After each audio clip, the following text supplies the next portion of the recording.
नमस्कार दोस्तों, once again welcome to my channel Neerav Hingu. और आज के इस एपिसोड में हम बात करेंगे जगत जननी माँ पार्वती के चौथे अद्वितीय स्वरूप की, जिसको शास्त्रों में कहते हैं भुवनेश्वरी।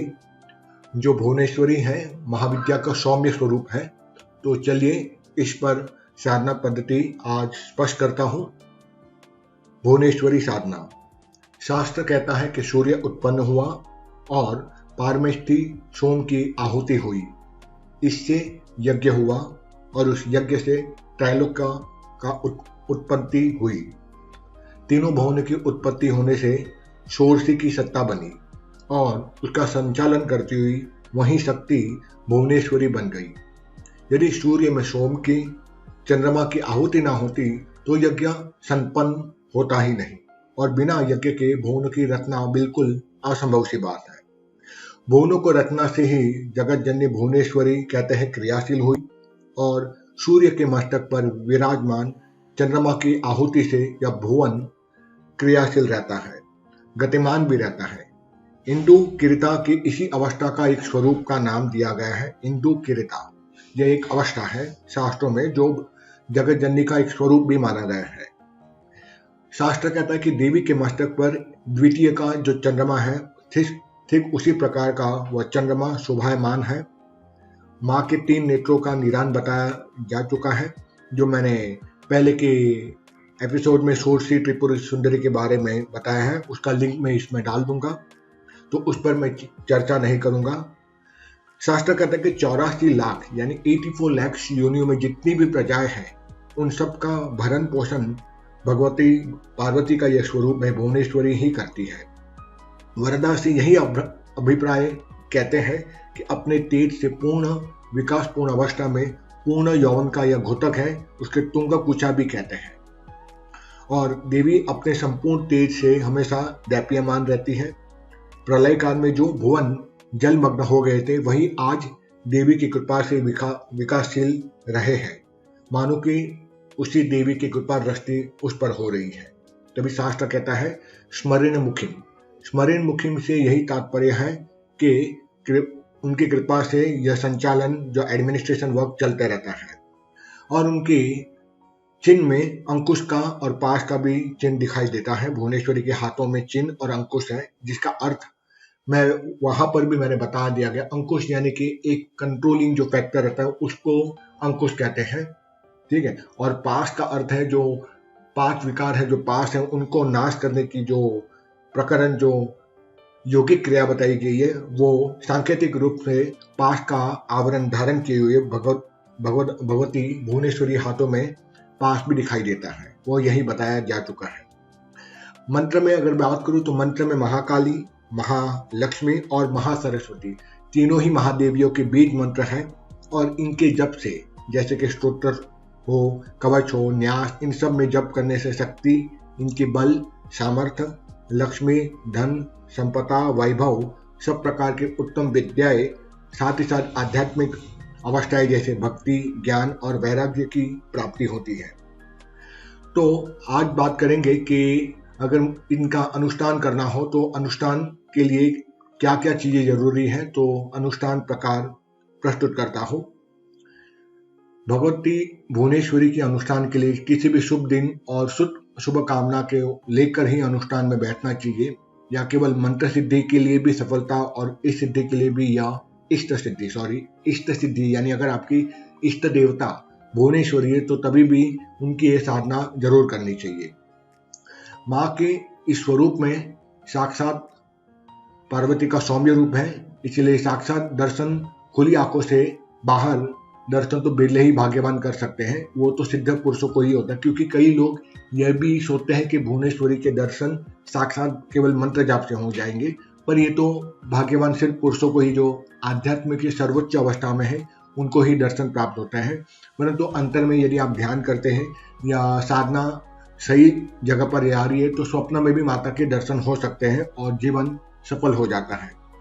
कोई वैरी मनुष्य अकारण अत्याचार यदि कर रहा हो तो भगवती भुवनेश्वरी को प्रार्थना करनी चाहिए। आर्त मनुष्यों की पुकार दयामयी माता बहुत ही शीघ्र सुनती है।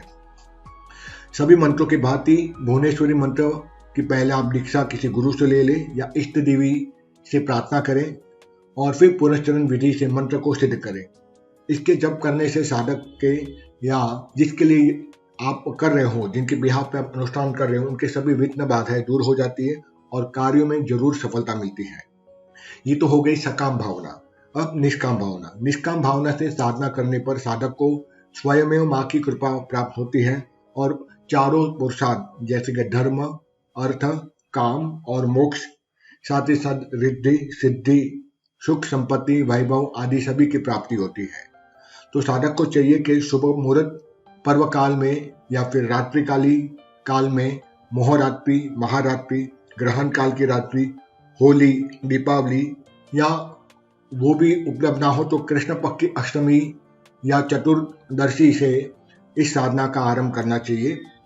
साधना स्थान के लिए बहुत अच्छा साफ और सुथरा स्थान होना चाहिए और समय आप पहले से ही निर्धारित कर सकते हैं।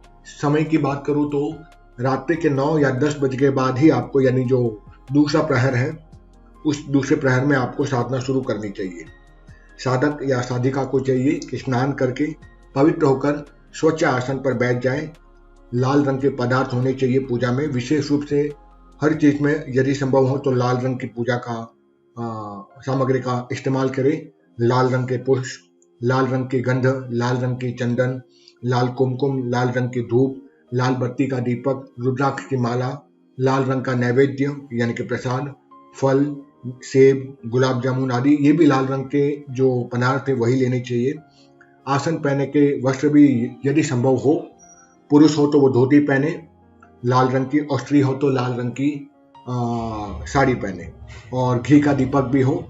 फिर किसी लाल रंग की कांटे की चौकी के ऊपर लाल वस्त्र बिछा दे और देवी का चित्र की स्थापना करें। 16 उपचार, पंचोपचार या मानस उपचार से देवी की पूजा करें।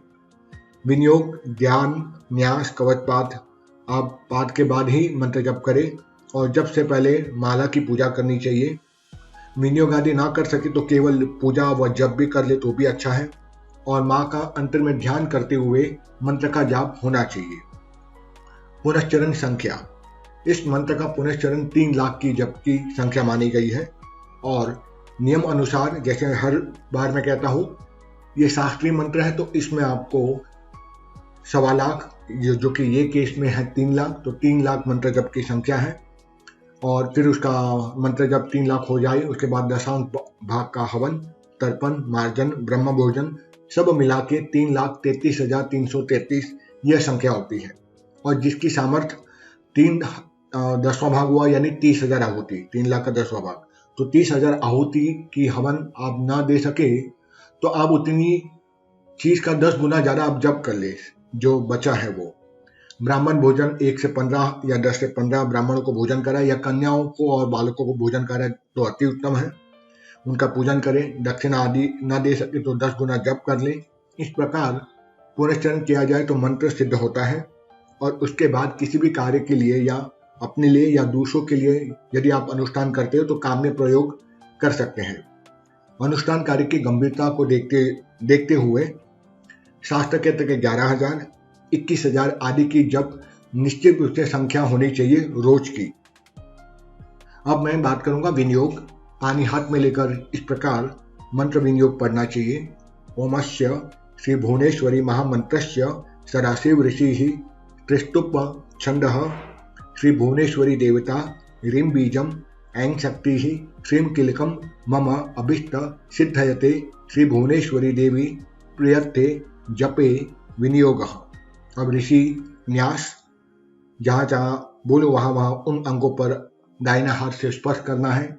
सदा शिव ऋषि नमः सिर से, सिर के ऊपर। त्रिस्तुप चंद से नमः मुखे, होठों पर। श्री भुवनेश्वरी देवताय नमः हृदय पर। ह्रीं बीजाय नमः गृहे, नाभि के नीचे के भाग में। ऐं बीजाय नमः पादयो, दोनों पैर। श्रीं कीलकम नमः नाभो, नाभि पर। ओम विनियोगाय नमः सर्वांगे। अब कर न्यास। अंगूठा और तर्जनी उंगली को, दोनों हाथ की तर्जनी और अंगूठे को स्पर्श करें आपस में और बोले ओम राम अंगुष्ठाभ्याम नमः। वापस उसी अवस्था में तर्जनी और अंगूठे को दबाते हुए ये मंत्र बोले, ओम ह्रीम तर्जनाभ्याम नमः। अब अंगूठा और मध्यमा उंगली मिडिल फिंगर, ओम हुम मध्यमाभ्याम नमः। अब अनामिका और अंगूठे को स्पर्श करें दोनों हाथों की और बोले, ओम हैम अनामिकाभ्याम नमः। अब छोटी वाली उंगली जिसको कनिष्ठ कहते हैं वो उंगली और अंगूठे को स्पर्श करते हुए बोले, ओम होम कनिष्ठाभ्याम नमः। और फिर फाइनली करतल, दोनों हाथ को आगे पीछे स्पर्श करें, ओम हः करतल कर पुष्टाभ्याम नमः। हृदय न्यास, जहाँ जहाँ कहा गया है, वर्णन किया गया, उन अंगों को दाहिने हाथ से स्पर्श करें। ओम राम हृदयाय नमः हृदय, ओम ह्रीम शीर्षे स्वाहा सिर, ओम हुम शिखाय वसत शिखा जहाँ चोटी लगी जाती है, ओम हेम कविचाय हुम दोनों भुजाएं, ओम होम नेत्रत्राय वसत दोनों नेत्र, ओम अह अष्टाय फट जोर से ताली बजाए और चुटकी बजाए क्लॉकवाइज। अब ध्यान मंत्र जगदम्बा भुवनेश्वरी का, ओम बाल रवि रुति मिंदु किरताम तुंग कुचाम त्रिनयना त्रय जुकताम स्मरीण मुखी वरदाम कुश पासाह भीतिकराम प्रभजे भुवनेश्वरी। अब इस मंत्र का अर्थ भी आपको जानना चाहिए।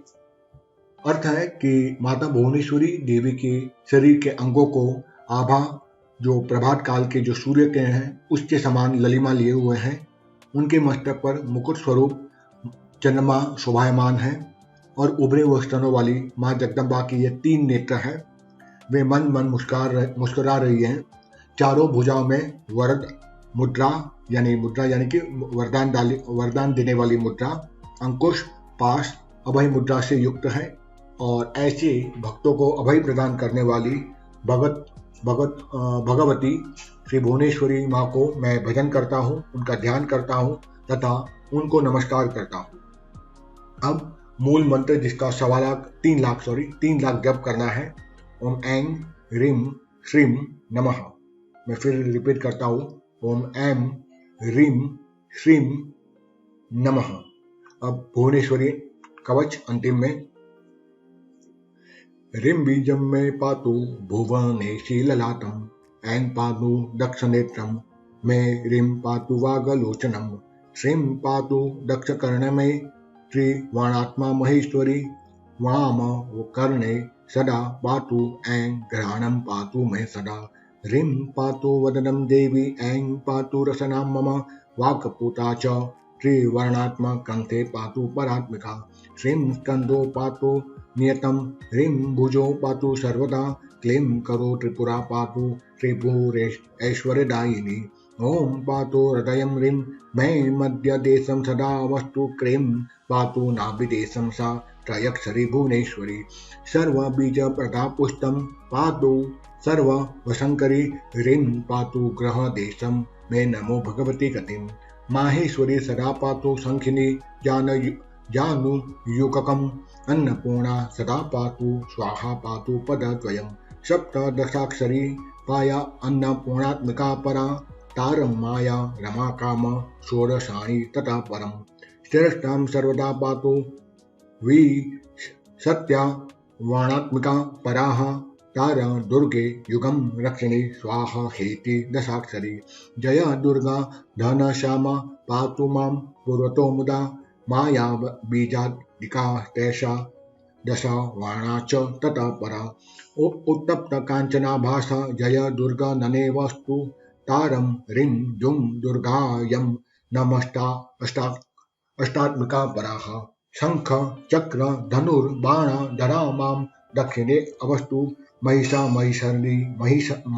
महिषामर्दिनी स्वाहा वसु वाणात्मिका परा, नैऋत्यां सर्वदा पातु महिषासुर नाशिनी, मायं पदावन्ती स्वाहा सप्तवर्णं परिकीर्तिता, पद्मावती पद्मसंस्थं पश्चिमे मां सदा वस्तु, पापं कुश पुतामायी हि महे परमेश्वरी स्वाहा, दशो दशा सा ताराद्या अश्वरूढ़ा नना वस्तु, सदस्ति पंचशरे नित्यकिल्ले मंत्रद्रवे, स्वाहा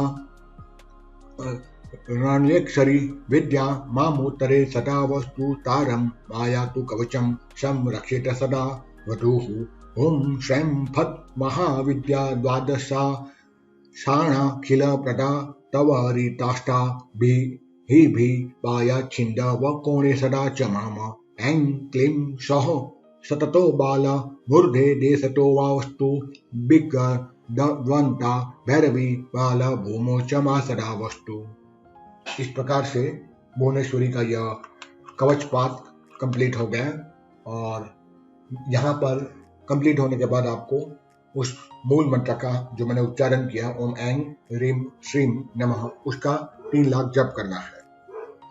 तो यहाँ विधान संपूर्ण हुआ।